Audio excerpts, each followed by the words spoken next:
Andrew, what's up, dog? Morning. How you been, man? Pretty good. Yeah?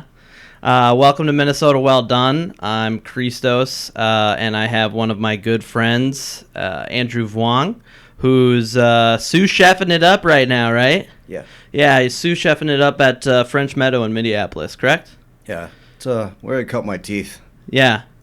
Now, one thing about you is everywhere that I go, I learn that you've worked there. Usually, you've been everywhere, man. Or maybe not everywhere, but you've been most places, Yeah. right? Like you were at. I met you at the Lexington, and you were CDC when I was there, and then you moved to sous chef. Or I think I was sous pretty much the whole time. okay, But working closely with the whole team. I mean, I don't. Yeah, I see it as just one. I don't know. At the time we were there, it's like from open till I met you. Like I mean, in a lot of development, from scratch, and just everybody did everything.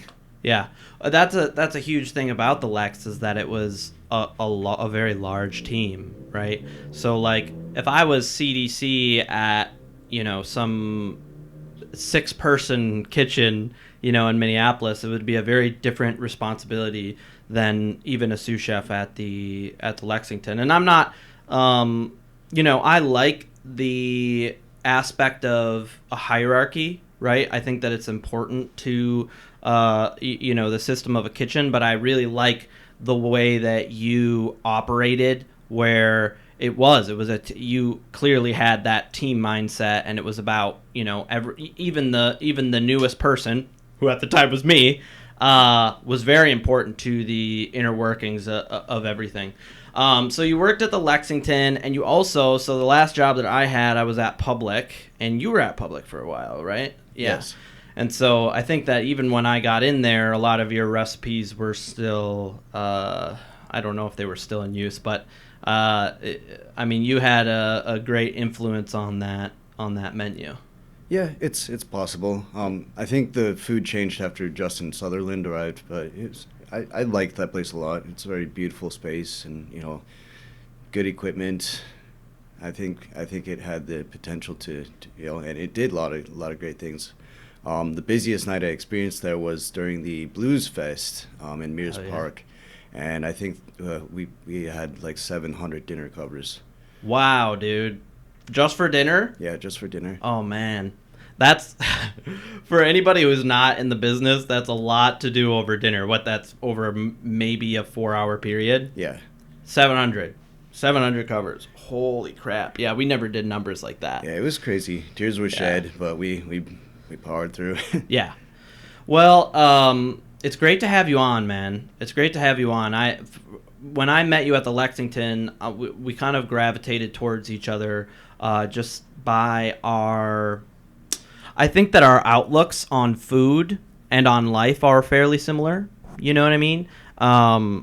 Like, when I started to work the line, you're like, oh, you got the moves, right? You said you got the moves. And that kind of like, that definitely I synced up with that, because that's how I look at it too, is like, oh, yeah, I've done the training, right? And I've put in the work, and now the stuff that I just do regularly is like, it's noticeably experienced, but I'm just doing it. It's like I'm coming in on my first day and I'm just doing what I know. And so let's talk a little bit about how you look at kind of the preparation of food and some of the discipline that goes into it. Behind you have the Tao of Jeet Kune Do, right, by Bruce Lee. Yeah. And you're a fairly experienced martial artist. And for some people, when they get into cooking, I feel like this tends to be more men, but definitely women too. There's a certain like similarity between martial arts and cooking, right? There is an art and a applicability to it that necessitates training and really shows beauty. Can you talk a little bit about like your your move into cooking? Like, Sure. yeah. I see them as very related. Cooking requires a lot of movement, but also focus. Like a person has to be pretty clear-minded and intuitive almost. And that's where you have your techniques. You have your tools, and you have the movements that go with it. But when a person cooks, there has to be a fluidity. Like, you can't just be robotic and be like, oh, knife goes on cutting board, carrot in left hand. There has to be a flow of energy from yourself, like using your mind, like everything connected. And you're connected to that ingredient and what it will become, and your movements have to be fluid. Yeah. And that leads to, it's expression.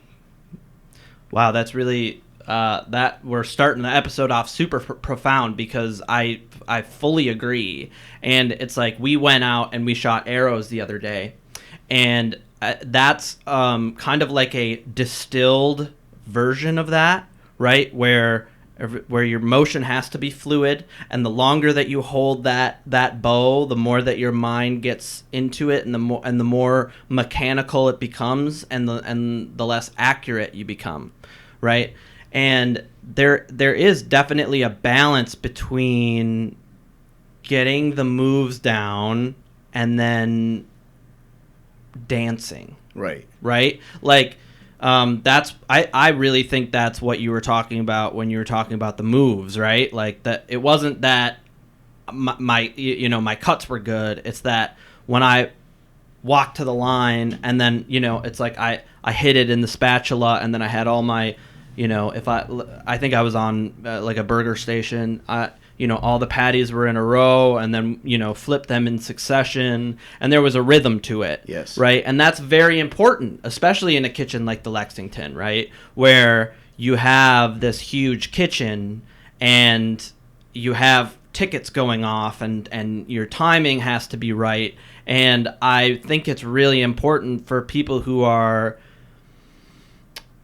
either getting into cooking, or are kind of like on that, they're just moving up, they're like leveling up, right? Like when you get into that more elevated style kitchen, such as Victory or the Lexington, or really anything like that. There's a lot of restaurants like that in the Twin Cities now. When you level up to that level, I think it's important to make that distinction that you're not there as a machine, right? Because that we had people there who treated themselves as machines, right?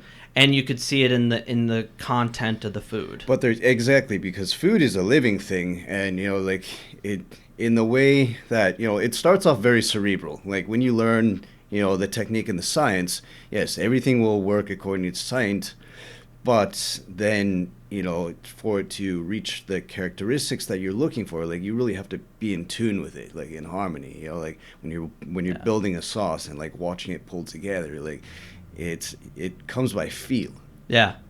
Wow, that's I love that because, as you know, I'm a sauce guy. Like, I'm really started at D-Spot. That's where I started doing my first sauce work.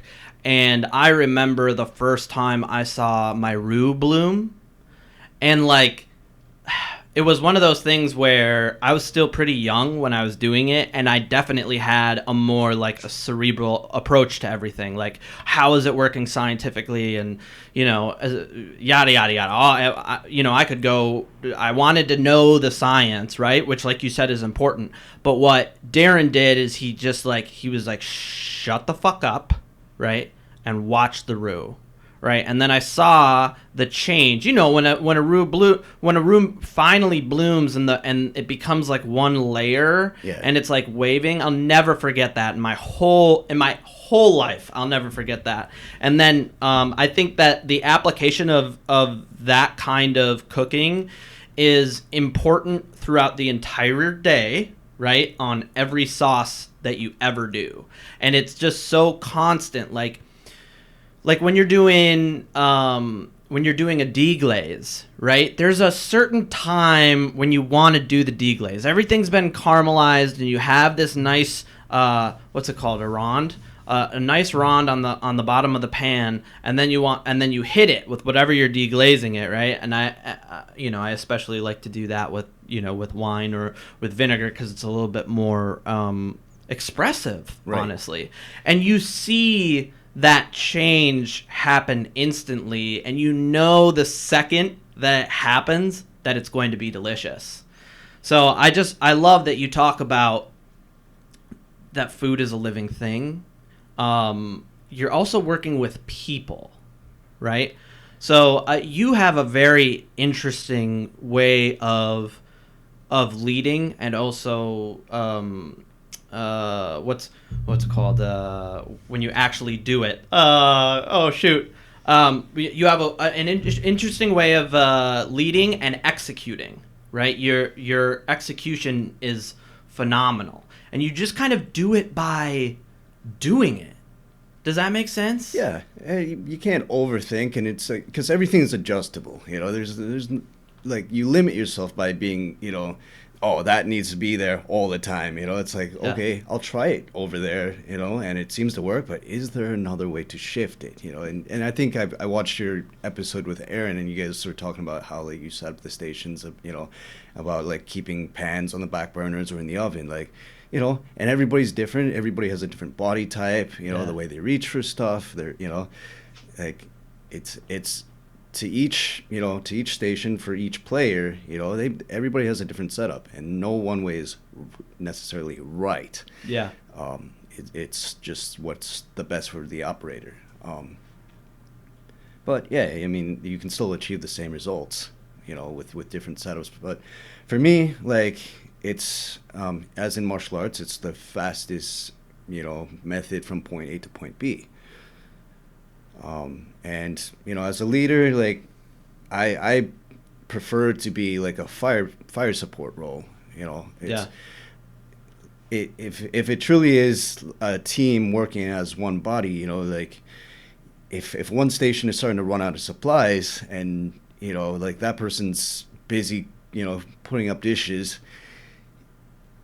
the best interest of the whole kitchen is for somebody to move and procure those supplies as immediately for that one spot, even if you don't work on that station, and it's like, oh, it's not some people are like, oh, that's not my business, not my problem. But your whole kitchen will suffer. Dude, I love you so much because you're so you're so imaginative with the way that you explain things.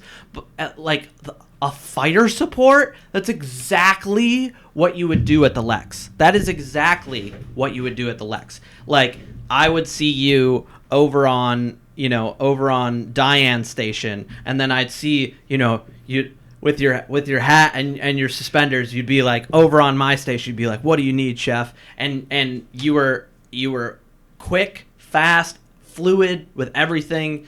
Wow, that's a great metaphor. That's a great explanation. I think that one of the things that most interested me about, like, your style of cooking, I guess, is that I would never see you until I needed you. You know what I mean? Like, oh man, I need this, and then, like, I turn around, and there you are, and you've done all the prep, and it's a lot of the things at the Lexington were kind of like your creation, and it just, I don't know, man. You definitely have when you say expression, I think that you definitely expressed everything about cooking while we were there together, at least. Yeah, and thanks. And it's also thanks to my mentors. Like, this is the old way of learning to be in a kitchen. Like, I trained under a French chef when I first started. His name was Serge Devesa. It was at a hotel near the Minneapolis airport called the Sofitel. Okay. And which is like a luxury hotel group. Sadly, they're not here in Minneapolis anymore, but it was high standard. Yeah. And this guy was, he was real deal. Like, from Marseille. Oh yeah, yeah. And he actually, after I left his tutelage, he even went further to Lyon and became a master chef. Wow. So you learned from the big dogs, man. Yeah. I mean, I definitely would say that I learned from some big dogs, but not quite on the... There's a discipline to that, right? That I don't think people truly understand. It's like, kind of the ongoing joke now is that, like, oh, you think, you're this, crazy hardcore guy because you're a chef. And I think that discipline, people don't truly recognize where that comes from, right? And it's for, it's especially, when, like, the way that chefs, especially chef owners, they view their kitchen as a part of them, like, right. Every dish that goes out, goes to a person who trusts you to prepare something delicious for them, and like they're putting in their body. So it's up to us as a responsibility to prepare it well, conscious. And every little thing counts, And back then, my first chef, he was like, "Hey, I need a ladle, specifically a 2-ounce ladle for plating right now. So I need you to find me that." Yeah. Like it was, it's a communication that was really important. I think we did a lot of that at the Lex too. Like it was almost too heavy on the communication at times, but that's, it's a key. Yeah. For when you have so many moving parts. Yeah. Well, there's a balance, right? There's always this dichotomy that we're working with, right? Like we started the episode off talking about how, like, it's not mechanical and it's expressive and it's dancing, but it's also not dancing and expressive and mechanical, right? You have to find the balance of that, right? And the same goes with the communication, right? If I'm spending my whole night calling out tickets, then I'm not spending my whole night focused on the food. Right. And then if I'm spending my whole night focused on the food, then my timing is going to be off with everybody around me. So there's always, especially with a place like the Lexington, where it's a galley style kitchen. You have, I don't know how on a busy night you'd have eight chefs on the line, not counting the pass. Right.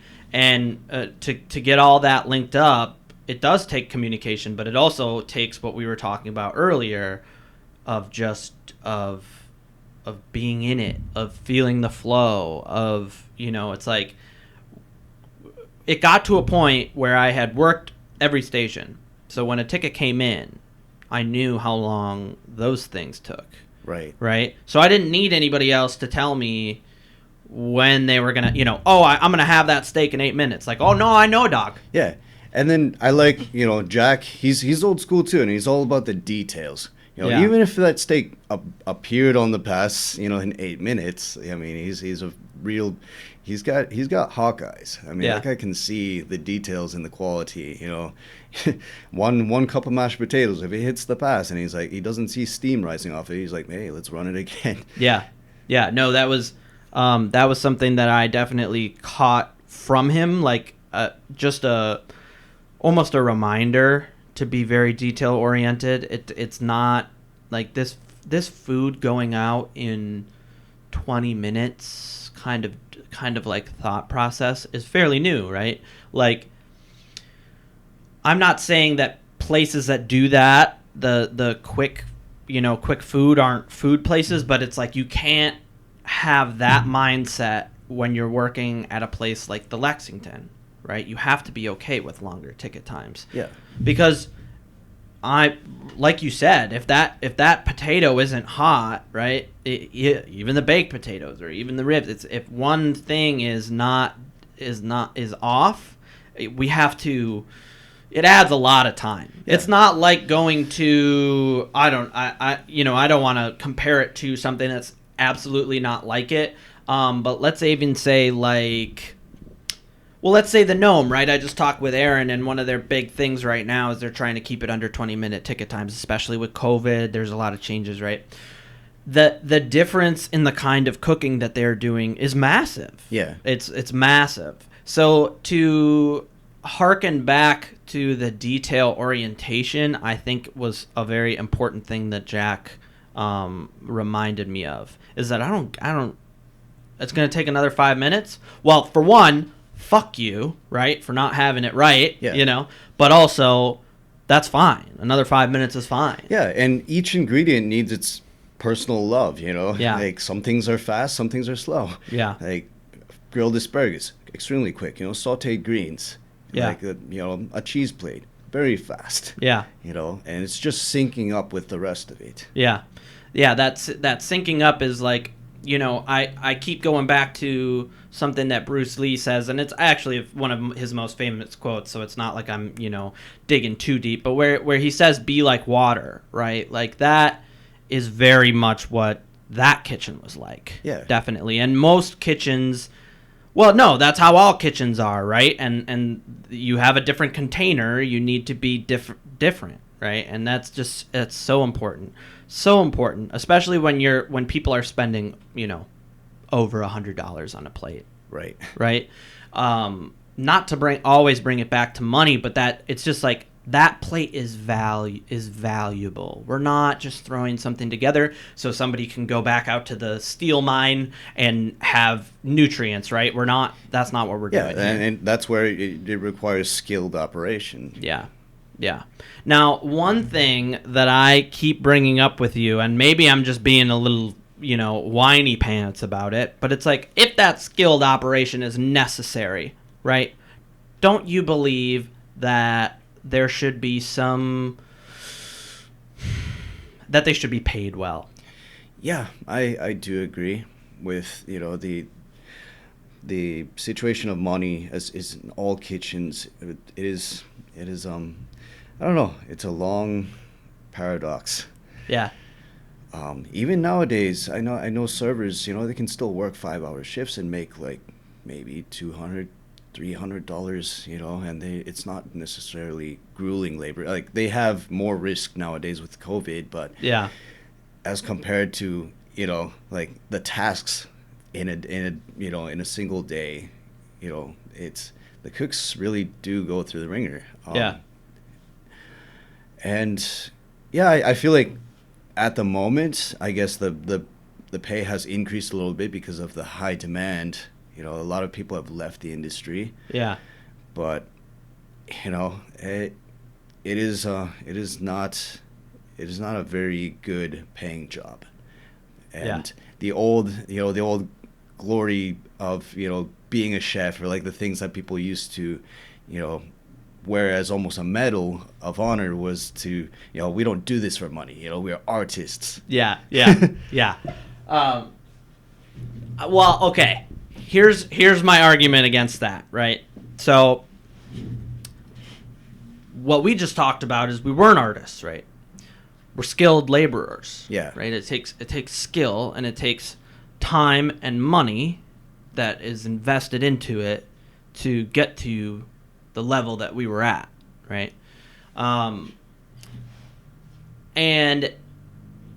artist or not, right? Like if an artist makes a good art piece, right, and markets it well, then he makes money. Right. You understand? And like if we make an art piece and we market it well, we make at most $17 an hour, right? Yeah. Maybe $20 an hour now, maybe.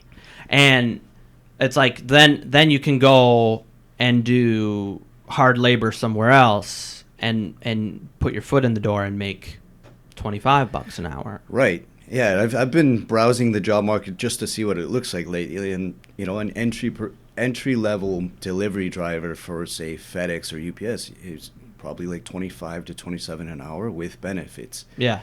And working in the kitchen, it's when you see something like that, it's kind of frustrating because you put a lot of time in what you do, and to the point where like you should be of higher value because of all that experience you've gained. Yeah. And I mean, it's possible maybe as people realizing this when we spend so much time, where do I go to where I will attract, or like where I will be valued my worth? Yeah. I don't really see it existing in restaurants necessarily. Yeah. Yeah, that's I think we should take a break and we should dive deeper into this a little bit, because I think that there is answers for people. There is, because it's gotten to a point where it's hard to live now, right? Like the cost of living has gone up. So let's take a quick break, and then we'll get right back into it. Sounds good. Cool. www.patreon.com/Minnesota Well Done. That's where I'm at. That's how I'm funding the show. I just put new content up. It is the second part of the unboxing and tasting of Adam's chocolate. It has his special, unique flavors that he came up with on his own, and they are super delicious. There's a little bit of an ASMR aspect to it, but you'll have to check it out. Go to www.patreon.com/Minnesota Well Done, and start giving to the show a little bit, and you can see extra content like that. I'm going to do tours of kitchens where I know chefs. I'm not just gonna sneak into kitchens or anything like that. Also, there are 3-ring binders in the mail to me, and then I get the Minnesota Well Done stamp on the 24th, and once I get that, we can start stamping them and sending them out. It's been a cool process to find affordable 3-ring binders and make it so that everything will work smoothly, right? Like at first you gotta, are we going to send one recipe at a time? We're going to send 5 recipes at a time, and what chefs are willing to do it and what aren't. But it's all coming together, and expect your 3-ring binders soon. If you haven't gotten your mugs yet, it's most likely because you haven't given me your address. And all you got to do is message me on the Patreon or any of the emails that I have available on the site. And once that's done, you'll have your mug and you'll have your 3-ring binder, and we can keep adding content. Thank you guys so much for your patronage. It makes the show doable, right? Otherwise, I would be floundering in debt. But you guys are keeping it alive, and I really appreciate it. We're going to get back to the episode. Thank you so much. I will see you next week. Before I woke up with a dream that you and I were in like an obstacle course. Really? It was like a mix between American Ninja Warrior and the old American Gladiators. I love it. It was like running across like a balance beam over water, and then like jumping on tiles, and then there was like a part where you like grabbed like throwing axes and threw them into a target. And then there was like like the big bouncy house like compressed air material. Like there was one wall where it was like, it worked like an upright tube of toothpaste. So it's like if you didn't grab the top of the ledge right away, it would push air into it and make it raise higher, forcing a person to like jump even higher and then like grab the ledge. And then like, I don't know. You were stressing out a little bit, bud. Jeez. But it's all good, man. It's all chill. It's all relaxed. It's just a conversation. Yeah. Pop those back on. Let's get going to it. But I don't know. Crazy fun things. No, that's fun. Yeah. And we'd kill it at something like that. Oh, yeah. Dude, we'd kill it at something like that. Talk about movement, right? All right, so we were talking about... What were we talking about? We were talking about pay scale, right? So, I brought it up probably almost every episode. I've talked about being restaurant adjacent, right? And I think that somebody who starts, right, the way that we started, where you're in a restaurant, you have a chef, there is a certain type of security and safety, and you can recognize it, right? It's memorable. You just feel like you're in the flow. That's not the only way to cook, right? In fact, historically, right, that's never how people cooked, right? And so I think when people detach themselves from the restaurant industry itself and kind of find their own specific way to cook and to both cook, market, make money, like if they're going to be a personal chef, or they're going to be a caterer, or they're going to start a food truck, right? That there is a certain element of success and happiness that those people are starting to see, because what we talk about in not getting enough money for what we do is not really anybody's decision, right? It's not like Jack was going, I don't want to pay these guys. I mean, I guess I don't know if he was saying that, but from what I understood, the money just wasn't there. No, and same. It's just being an employee. Yeah. You know, when you're an employee, you work for a business, you work for other people, and you are paid as they set.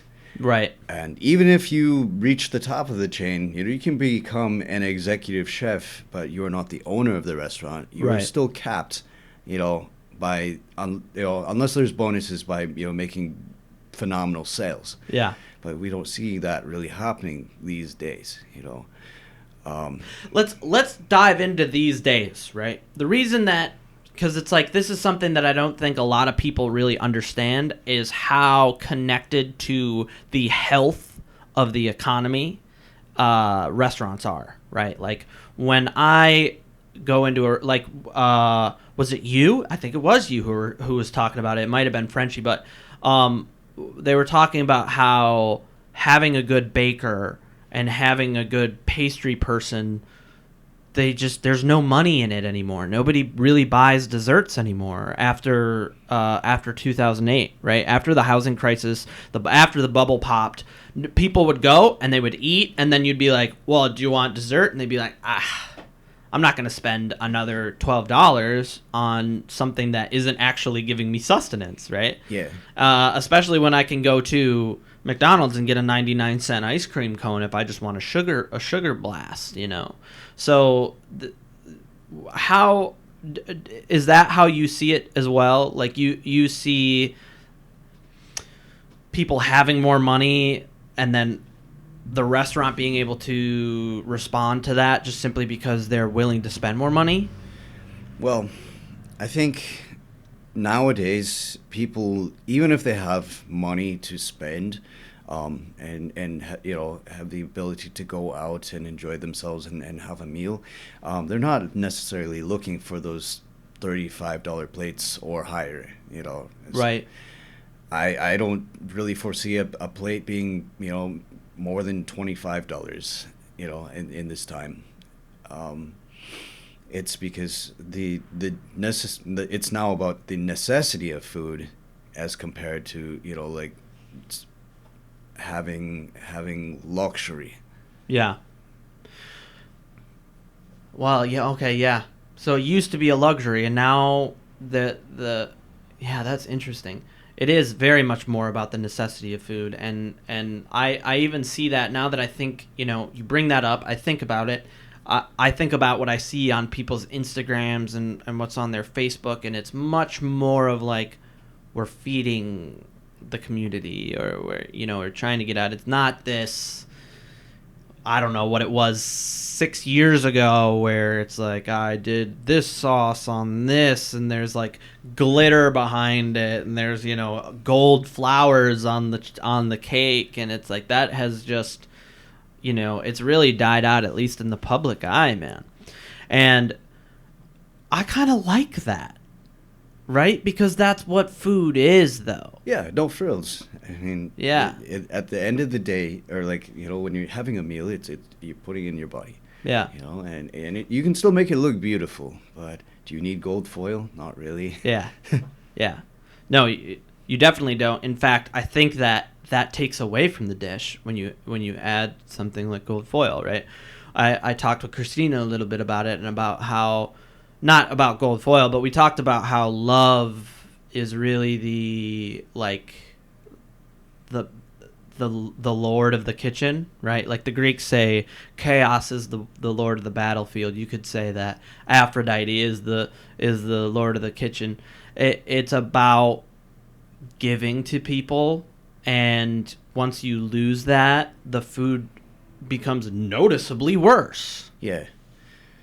And I mean, this is just the time that we live in. Fine dining, it's struggling. Like how many places have closed, Yeah. and if I wonder, if those chefs are still going to stay in the field, or they go. I mean, and if they do, they will have to change their concepts. Yeah. Because if we consider this as essential work, and not everybody has money to buy food that's already prepared for them. Yeah. So I feel like if restaurants are still going to exist, it might be all on takeout standard. Yeah. Well, here's what I've talked to you a little bit about my theory about the whole fine dining takeout kind of relationship, right? I think that the takeout is going to improve, right? And the fine dining is going to I don't even want to say deprove, but descale, right? They're going to descale. It's not about having a $100 plate and doing this crazy stuff. It's like there's going to have to be a middle to find, right? We see all these different examples of ways to cook that are more traditional, right? Like on TV, on Chef's Table, Chef's Table is probably my favorite one because I think they really capture the movement, right? Like we were saying earlier. But like you look at there's a episode of A Turkish Guy, right? Which is a lot of that food has very cultural similarities to the Greeks, just simply because of the Ottoman Empire and the geographic location. But you look, and every time they're cooking, there's 6 people in the shot, right? Even if he's just like flipping, I don't remember the name of the bread, but it's similar to a pita. Even if he's just flipping a pita, putting some meat on it, and putting a toothpick through it, there's 6 guys behind him, right? And they're all talking, and one's smoking a cigar, and they're like blah blah blah blah. And then when they're drying, there's a scene where they're drying tomatoes, right? And there's the mother is there, the child is there, I think that a move towards that, right, where you have this huge, we're not making one plate for Johnny come lately at the table who wants this specific thing at this specific temperature. I think you're looking at, to have high quality food, you're looking at more of a communal experience, and we are definitely moving towards that. I can say that myself, I've done probably 6, and this was during the beginning of COVID and during like kind of the riots and the social unrest, but I've done like 6 things where our cooking, people still had, in certain ones, people still had to pay for it, but we just made the food and then we gave it out, right? And then, and did it that way. There was no, oh, no, I want this or I want this. We made a vegetarian option, we made a vegan option, and then we made the regular option, and you chose between the two. Yeah, and that's the thing. Like in countries like Turkey and just countries outside of the U.S., you have marketplaces. So Yeah. it's where all the vendors are connected, and it's a community, and it's not like when citizens need to go shopping, they go to a marketplace, and and they go often, and and they find everything they need there, and it's an experience. They ingrain with their community. They'll stop at one stall to get vegetables, and the next to buy meat, and the next to buy fish, and the next to buy cheese, and they're not, all these vendors are not in competition with each other because they know that they're all still needed. Right. When you have here, all of your restaurants and markets are, they're standalone buildings, and they have distance between each other, and so it's not really tied as a community. I feel like it is competition between restaurants. Like if you have one on a corner of the streets and another one across, like they're in direct competition with each other. Yeah. And like the sourcing of our food from around here it's from all over the place. Yeah. And as you know, if you were to think about Turkey, I mean, all of the goods that you find in the marketplace are from around their area. Yeah. I find that that's probably one of my least favorite things about cooking nowadays, I guess. I never really got the experience of cooking with food that is all from, miles away, right? It doesn't matter where I've worked, right? Because it's just not available in some situations, right? Or there's, like at the Lexington, I think we kept coming into a problem of, well, people want, they expect this specific thing, and it's the middle of fucking winter, man. Like, how are we going to make that, a local Minnesota produce? Not even local Minnesota, but oftentimes it's not even from the U.S. Oftentimes it's, filled with wax, given somewhere else and then brought back, and it's just like this clusterfuck of shitty produce, right? Right, and this is because people they're seeking specific things. But if they were really more in tune with how to eat in Minnesota, you'd have to do it seasonally. Yeah. And it's winter time right now. It's a lot of preserved things. Yeah. And, like keyword and, it's pickles, it's ferments. Yeah. That's why I think I have it still up there. Yep, I do. I have the Noma Guide to Fermentation back there, and I think I put the Nordic baking book, right? That's another thing, is like baked goods are a huge winter thing, right? Huge winter thing. Yeah. Like what are your flour stores like, right? What are your grain stores like, so that you're going to be able to bake and make it through the winter, right? And then you have large plates of meat for any kind of like hunting or special occasion, right? And that's the same. Like, that's why I was so enamored with Harsey's restaurants, is because he kind of like touched into that, right? Like, no, we can't have a seasonally Italian restaurant. We do not have a Mediterranean climate, right? Like, maybe in the summer we can we can have things like that, but to have a year-round, seasonally local place, it has to be using kind of like that Nordic style, like you said, with preserves, like you said, with fermentation. And I hope that that's one thing that we start to move more and more towards, right? And it's environmentally conscious and mindful, right? And it's could be likely. I mean, I'm not predicting anything, but with COVID, I remember, in the first few months, like there were too many livestock animals being raised, and farmers were coming into a problem where they didn't have enough room to house all of the animals, and and they were spending money on feeding them, but the processing plants were closed. So sadly, a lot of those animals were killed for nothing. Yeah. And hundreds of thousands of gallons of milk dumped, which is not, like, it's just so backwards, because they could have done something with it, right? But having made those decisions, might have to now we might run into shortages. Yeah. And like same with like raising vegetables, the climates are fickle. Yeah. And still you have a large population to feed. So not everything's, you shouldn't be eating, like, it's an American luxury to be eating fresh food all the time. Yeah. Yeah. Oh, yeah, for sure. And I think, people at the beginning of the pandemic were like, see, people are learning, right? Like, we've learned our lesson. I don't think that's the case.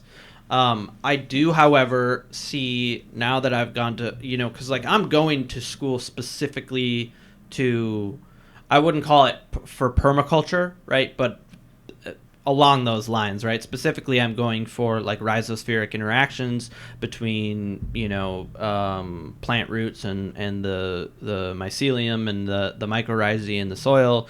What that is all about is taking care of, is getting away from the model that we want, so we get, and it's instead we get, so we use. Right. Right? I think that's what you were getting at, right? Like, I've kind of complained on this show multiple times about our thoughts around corn and our thoughts around soy, and it's just like this overproduct. We have so many acres of land in the United States, and most of it is used for those two things, right? And then beef is the same thing. Like, they're trying to, it's kind of like this Icarus like hubris of, well, all these people need to eat this beef, right? When it doesn't make any kind of logical sense, man. No. It just doesn't make any logical sense, right? If you look at it, right? So like when producers, right, they photosynthesize, right? So all of the energy is in the plants, and then you go up a level and you pack it into a cow, right? And you get 10% of the photosynthesized energy, and the rest is off to this and that and this and that. And then you use one cut of that cow. What are you doing? Sorry. I totally agree with you. Yeah. Sorry. I just, it's like one of those things that we kind of like. I've had farmers on here, and I'm having a soil scientist on soon, but we only kind of just touch on it, right? And I kind of talk about like, yeah, it's like, there's like studies that say, and it's like, no, it's like all the studies say this, right? And there needs to be a move towards that, or we're no longer going to be able to sustain the population that we have, right? You hit a nerve when you were like, we have people to feed. It's like, that's the reality of it. It's going to get to a point where it's like, it's already getting to a point where it's like, we don't have that. Yeah. We don't have that. What are we going to do? What are we going to do? I mean, I'm starting to see, like, I'm looking for jobs, right, for when I get out of school, and the kind of things that I can do. And Cargill, right, is looking for soil scientists for, they're kind of starting to get the hint. I think their pocketbooks are starting to get hit, and they're like, oh, we need to change the game plan in a big way. Yeah. It's so, dude, sorry, man. I got really aggressive about it, but it's like, I think that when you're a cook, right? I talked about it in this episode with Aaron. You depend on those people. You depend on that system, right? And if they don't do their job in a beautiful way, like we were talking about, if they don't express the food in a beautiful way, I'm not going to be able to express the food in a beautiful way. Yeah, and second of all, like, really, actually, most importantly, raising good ingredients. Yeah. Because again, people are already afraid of getting sick, and we want to have like clean ingredients that we can trust to put in our body, and the American farming system is kind of ruined it, because they want quantity and high yield, and so they pack it full of chemicals, and we ultimately put that in us and our children, and it's not the way to go. I mean, we already knew it wasn't the way to go, but this is where people had the mindset of profit. Yeah, it's definitely a profit mind. I mean, that's the main issue across the board with any kind of cooking, is that there's always some, you're a slave to that, no matter where in this industry you are. Like, if you're in the U.S., you're a slave to that. Yeah. And I mean, I guess there are some people who are getting out of that, right? But they are going bottom up, like they are going from the bottom up, I should say. Like, I talk about Dan Barber kind of constantly, but like, that's the only way to do it, right? Like, everything works in sync and in harmony with itself. The whole farm raising operation is done to make the best ingredients, and then I sell those ingredients based on what I need to continue. I mean, honestly, that's the dude who inspired me to go to school for what I'm going to school for, because it's like, it seems so obvious, that that's what needs to be done. But when you get down to brass tacks with people are so on the other side, and on the, this is the way that we've been doing it, for 50 years. Yeah. I'm like, 50 years? No, it's not about running out of resources is one thing, but you have to be able to then learn how to replenish those resources. Yeah. 100%. 100%. I mean, and there's all these other problems that go along with it, like eutrophication and desertification, and a lot of climate change has to do with the agricultural industry, not just the methane from the cows, but the fact that we don't have good soil that's supporting photosynthesizing plants to then it's what they call a positive feedback loop, right? This happens and this happens and this gets worse and this gets worse. So I think with people who are in cooking, right, for cooks, right, we used to be these guys on the line in a basement, doing this one aspect of the food creation process. And we started on this journey of like, oh, I can only do so much with this because it's, wherever it's from, right? Yeah. It's U.S. Foods, or it's a tomato from U.S. Foods. Yeah. It's like it tastes like water, and I can't do anything with it, right? Yeah. And then we taste our first, Minnesota tomato, because Minnesota has great tomatoes, some of the best in the world in terms of like the genes and the climate for summer tomatoes. You taste that tomato and you're like, what, dude? What? I need more of this, right? And then you go on this journey, and then you end up kind of in my position, or kind of in your position, where we're trying to figure out how to... We're only work with the best ingredients that we can, because that's what cooking is really truly about. We can't dance if there's no music, you know what I'm saying? Yeah. And so... Yeah, I mean that's one thing about the show, is I want to like reach the people who are stuck in a kitchen right now, and they're stuck in that like mindset of like, well, I just need to get through this year of the pandemic, and show them that there are other ways to live their lives. You know what I'm saying? Because I think that most cooks have that love and that passion, and to follow the ingredients, I think, is the way to go. Yeah, I think so too. And, maybe the movement has to be where we take restaurants and turn them into hubs for, not necessarily just the preparation of food, but the entire cycle. Yeah.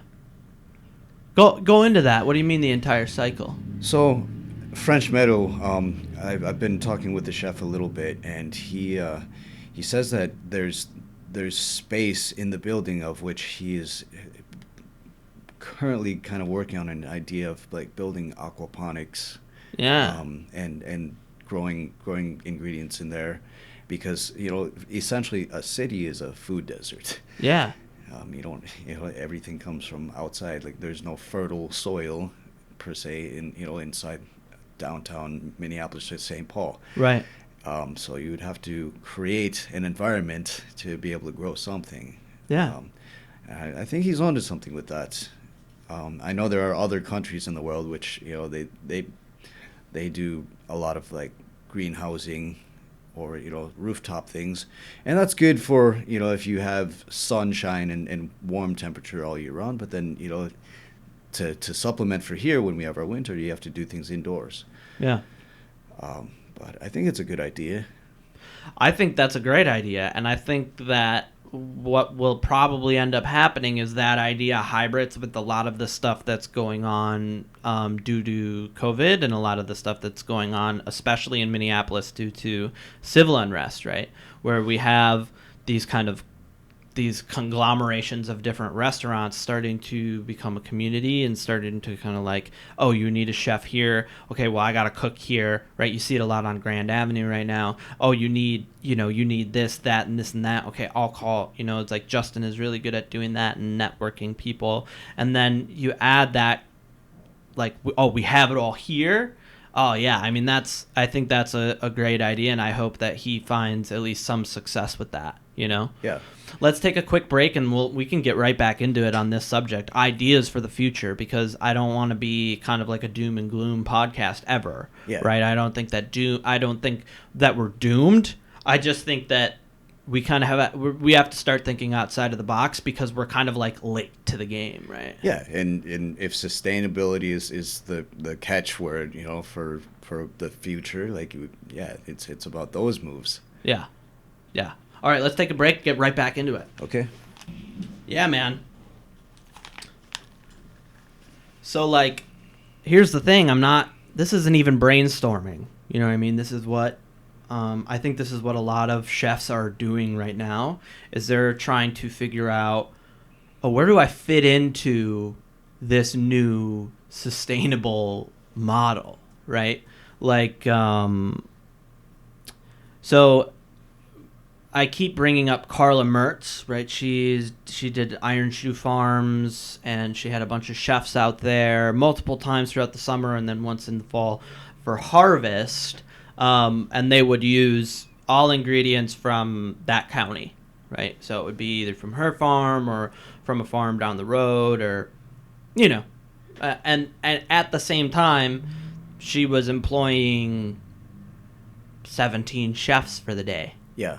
Right? And there was some aspect of luxury about some of them, right? Because they were some of them were tasting menus, right? But then those chefs would, it's like those chefs would get funding to then, go and do the stuff that we were talking about, where I was I'm in the city and I'm cooking for 160 people because they're out protesting and it's fucking 400 degrees outside, Right. So I think that is one thing that we need to start getting better at, is actually going to the farm, right? They are there. Minnesota has a lot of real estate in that regard, right? That's not that far away. Princeton is only, I think it's only maybe a half hour away from where we are right now. It's only 20 minutes away from my house. Yeah. Yeah. And instead of the farms selling to supply chains, I know they sell to restaurants, but not all of their ingredients get bought up. So they're no matter what, they plant their full season, but not every single vegetable or fruits is going to be sold. Yeah. And it's about using everything, and they try to give them away in CSAs and such. Yeah. But I feel like you can have a crop, but a lot of it gets wasted because it doesn't get purchased or used up. Yeah. I think so. Here's my response to that. I think that for cooks and for chefs, really this is a chef thing, right? When you're making a menu, we need to start moving into the world of, using every part of the buffalo, for lack of a better all-catch term, right? I talk about how I would ferment the mushroom roots at Public, and then we would use that fermentation liquid for all this other stuff, right? So there was no part of the mushroom that we actually wasted. Everything was turning into some kind of product. And so to do that and to build your menus in a way where it's not, okay, we're going to have lobster, we're going to have steak, we're going to have chicken, we're going to have, we're going to have a pasta, we're going to have something that everybody, everybody and their mom will 50 item menu, right? Yeah. And then you have to get the ingredients to support that entire 50 items, even if only, 20 of them sell. And yes, and on top of that, they're not related to each other. Right. Right? It's not like you have 5 different tomato dishes. Yeah. Right? And here, I'm pulling it out. I'm finally pulling it out, okay? So Charlie Trotters. We're gonna go right to the goddamn beginning, all right? Because people need to get this, right? Tomatoes. Tomato dish, tomato dish, tomato dish, tomato dish, tomato, right? And then all of those dishes can be used in tandem, like especially during the summer, right? He doesn't do a seasonal dish. He goes, okay, we have this ingredient. How are we going to build a menu around it? Around it, right? And so then what you get is you get this new line of thinking, and you get this ability for the farmer to go, oh, I have tomatoes right now. Okay, well, it goes back to our skilled labor thing, right? Like, okay, now it's the skill set that you're using is not, or it shouldn't be, these people want this. How am I going to gather this from the corners of the earth? It goes, oh, the farmer has this. How am I going to make these people enjoy what I have? Yeah, it's just getting creative with it. Yeah. And that's honestly the most enjoyable part of cooking for me, is using that creativity and having a 7-part menu that uses the same ingredient in every single dish, right? And you can see it when restaurants do it properly. Their profit margins go up, just because logically that should be how it works, right? You don't have to buy all this different stuff, and you don't have all this risk for waste. And what if people don't like this? Well, if they don't like this, we're going to sell the product in this, you know what I mean? So, right. yeah. So do you think that I'm just being foolhardy, or do you think I'm onto something with that? I think we should be onto something with it. Like, it's the right move. It's the right way of thinking. Yeah. It should catch more influence. I think there is a mass of people who are educated about this now, but it's implementing. Yeah. Like making it grow and become, a community-wide and nationwide thing. Yeah. Well, I think that goes back to like what you're saying on the line there. Now it's about executing and communicating, right? We have the idea, we have what we need to do, we know generally the format. Now just execute. Yeah. Right. And we'll see. I guess we'll see how that goes.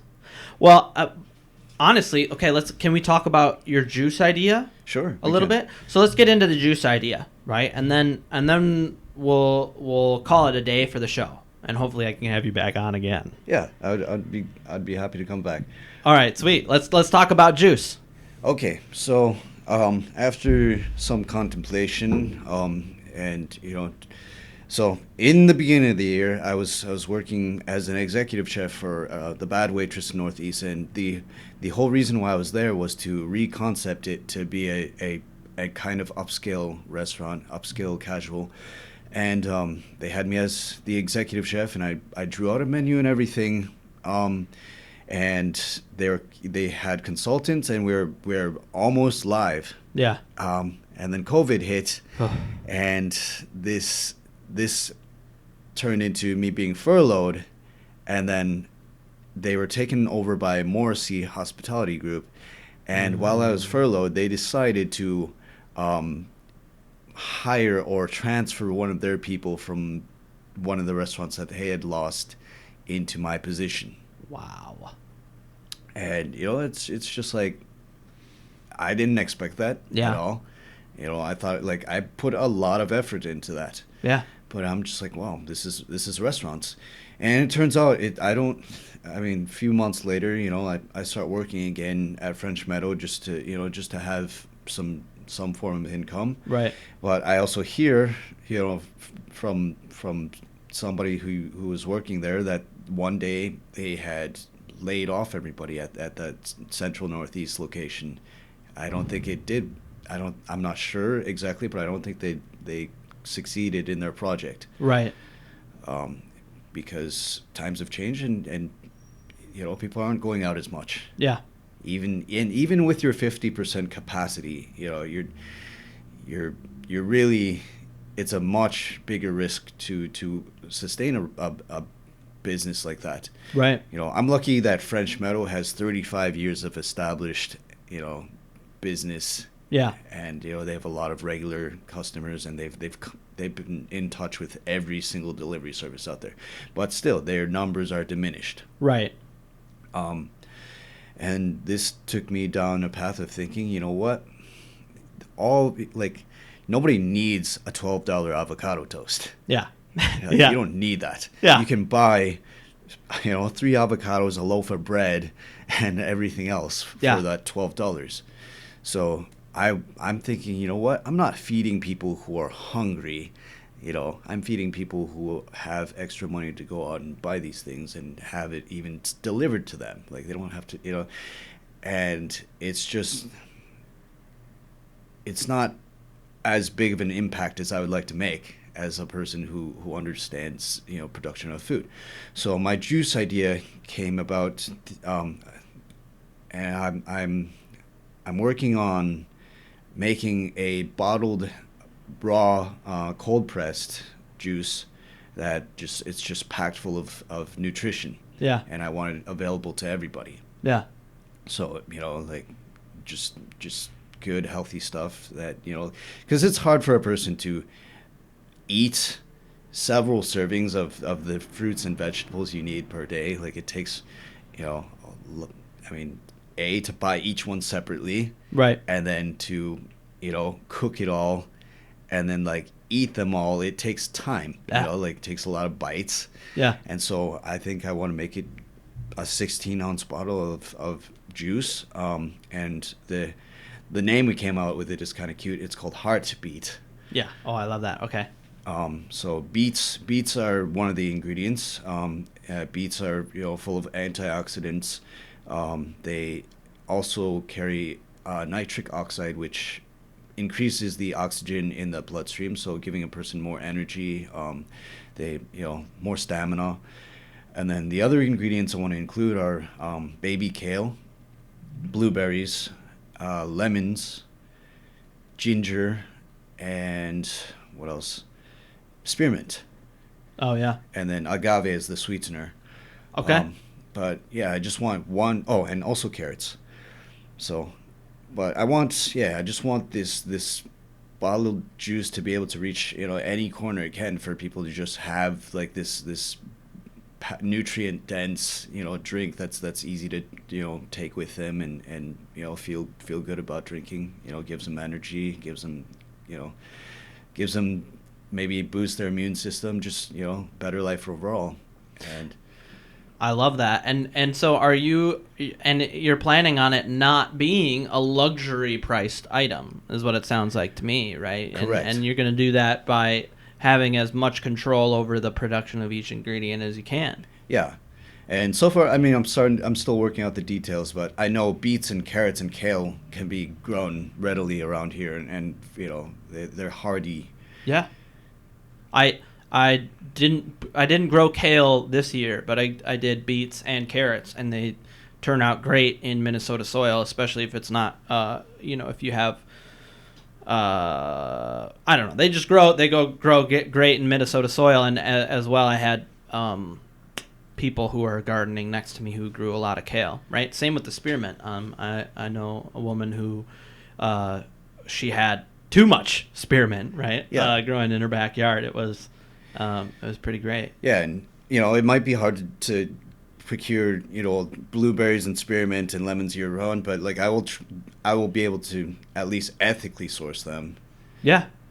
Well, there's the ethical part of it, and there's maybe we can't get it year round, or there's one aspect of it that comes from other places, but just that move towards, oh well, we can get 3 out of the 6 ingredients readily available, but at Iron Chew, for instance, right? Yeah. Like I think that's a kick-ass direction to start off in. Now, I've talked to you a little bit about my new venture that I'm starting, right? And I'm starting it, people, okay? I'm starting it. It's not finished, right? There's a lot of work to do around it, but I'm going to start a line of fermented products, right? So lacto fermentation, fruit leathers, So much. Koji and everything that goes along with koji, except I'm not going to do sake just because I'm sober. It just doesn't make sense for me to do like anything that gets you drunk, right? I guess I could make a non-alcoholic one, but that's neither here nor there. But the kombucha and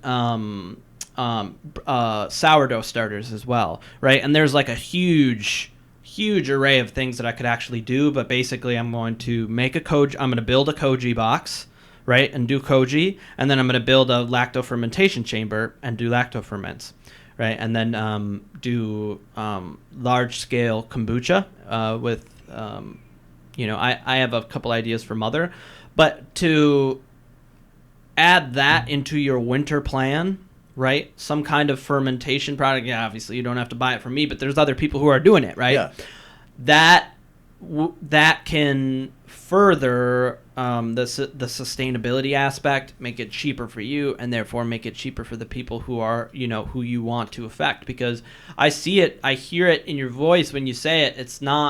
You're not looking for some quick, rich scheme. Like, you just want to feed people. Right. And I think it's a fantastic idea to be able to feed people through just straight up like a power shot of nutrients to the face that's delicious. Yeah. Right. And then fermentation products are obviously very, very good for that. So. Yeah, and people are really starting to learn about gut health, and and to have a product is for that. I mean, especially created right here by yours truly. Like I really see it working. Yeah.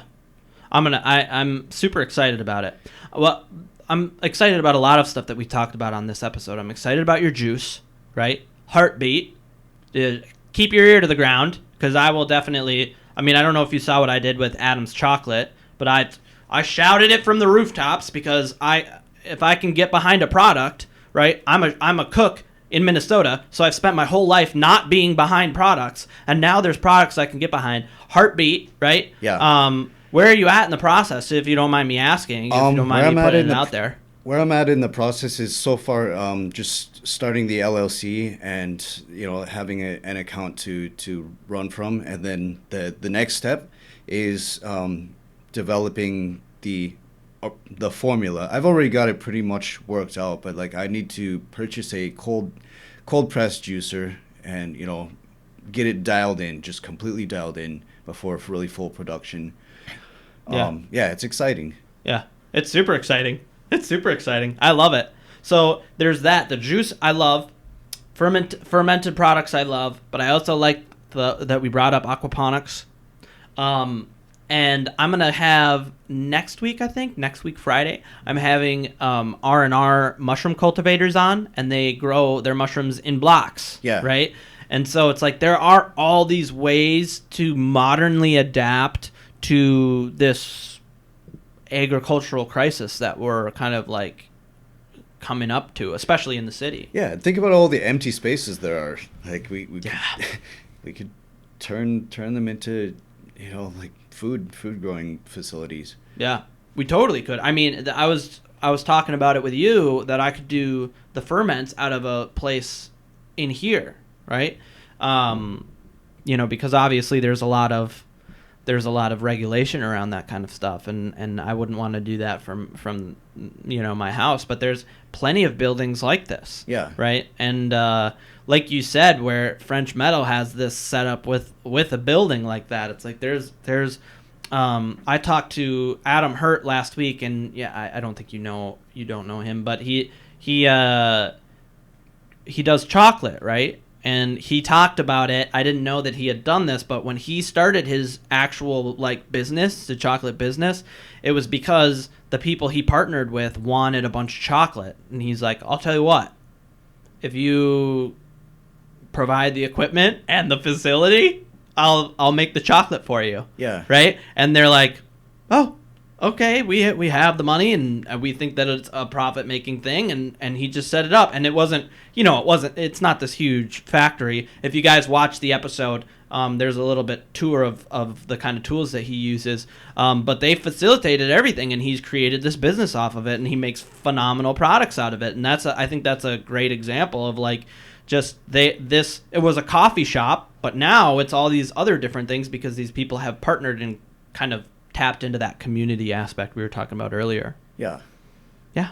Just putting all the skills to work. It's great. Yeah. And in ways where it's not out of the old environment where it was just a lot of exertion of energy that didn't really come back to you. I feel like it's good to streamline to where it's like, okay, we're just conscious about we make this thing, and it's not even about selling it necessarily. It's putting it out there for people to enjoy.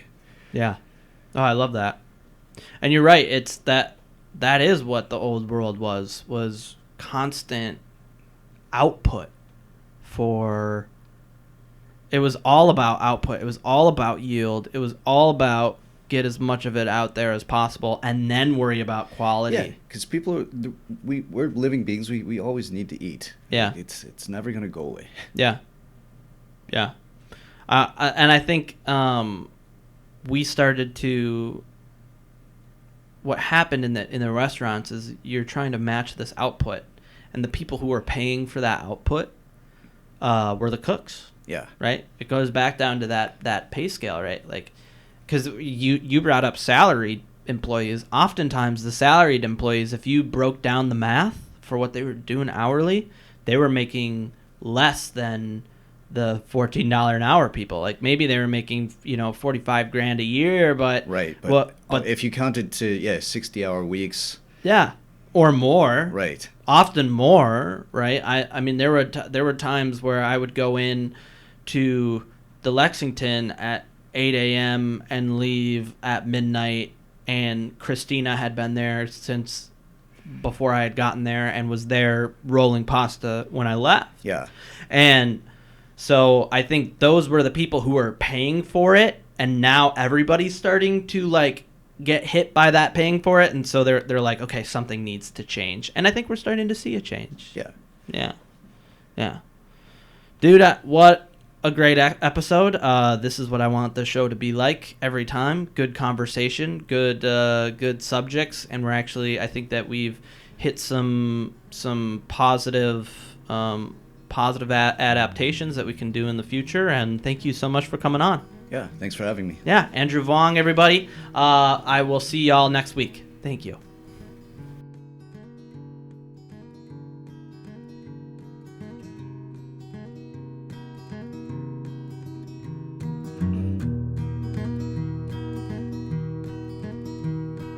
Lost light stencils my heart.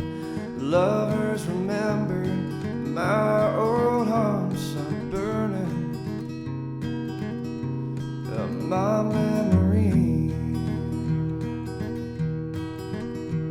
My shovel writes a new song. I can almost hear them singing along as I keep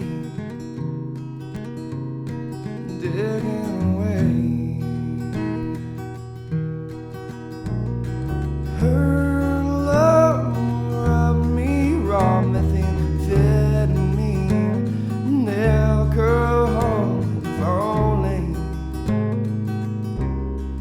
left me stay.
dollars and cents.